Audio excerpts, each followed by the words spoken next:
name is Atle Fagersten. I'm the producer at Palindrome Interactive, and we're developers of Immortal Realms Vampire Wars. In a nutshell, it's a turn-based strategy game that combines empire management, turn-based combat with a unique card twist that we really feel sets it apart from other games. It makes it a little bit more approachable without losing the hardcore values that the strategy game market really requires.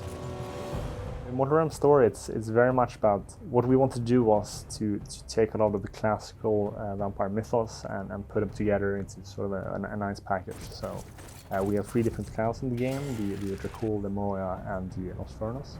And each of the different clans sort of represent this different aspect of vampire mythologies. Main and first protagonist is Vlad Dracul, which is the ruler of the Dracul faction. He's he represents one of the few pure-blood vampires that is still in the world. He's very honorable. He takes great pride in his name, his bloodline. He has ruled Warmont for a number of years, quite a long time, and his main objective is keeping his realm safe and sound. And his wife Cecila is also one of the main protagonists of the game. She's much more of a warrior than he is actually. She's much more of a hunter. So she doesn't really have the sort of noble, honorable nature to her. She has part of it, but not to the same extent. And she's much more keen to go out there and do things rather than ruling from a safe distance. Dracul are very much based on the Dracula sort of mythology about Count Dracula ruling Transylvania and sort of living in synergy with humans. It's very much about ruling them, and sort of he has noble intents, but of course, being a vampire doesn't really match always with the the humans' morality.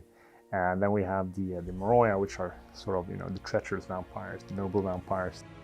So that represents a completely different aspect as well. They're very high society.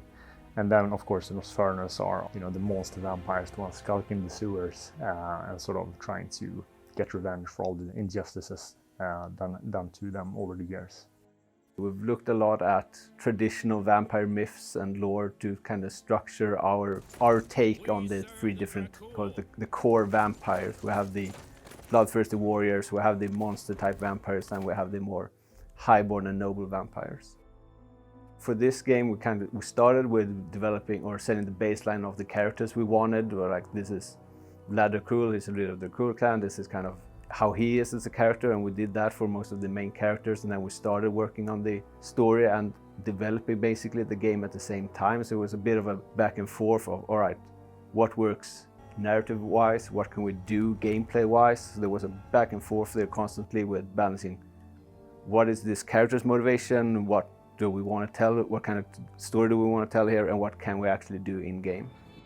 So the game is split into a number of chapters, 1 chapter for each clan, and there's 4 missions for each chapter. So we start with the Dracul clan, and then throughout the events that transpire in those missions, we sort of understand more about the world, and then those things lead into the discovery or awakening of a second clan, and then we pick up the thread over there. It is a narrative told in a chronological order, but with 3 different perspectives. While the game takes place during quite a short period of time, we're definitely hinting back at what the previous story has happened for hundreds and both thousands of years previously. The same characters that you play with in the campaign are, well, the vampires, so they've been around for a long time, one of them even 1,000 of years. So we definitely hint about that in the story, what happened when he was more active in the world and now he's coming back. We set out to make a dark fantasy world where basically everyone was a villain, or at least, not everyone is a knight in shining armor. So I'd say that each character has their own objectives, their own goals, own morality, and things are definitely not black and white. As I've repeatedly been told, like Scandinavia and Sweden is cold 6 months out of 12, so we have a lot of experience with darkness.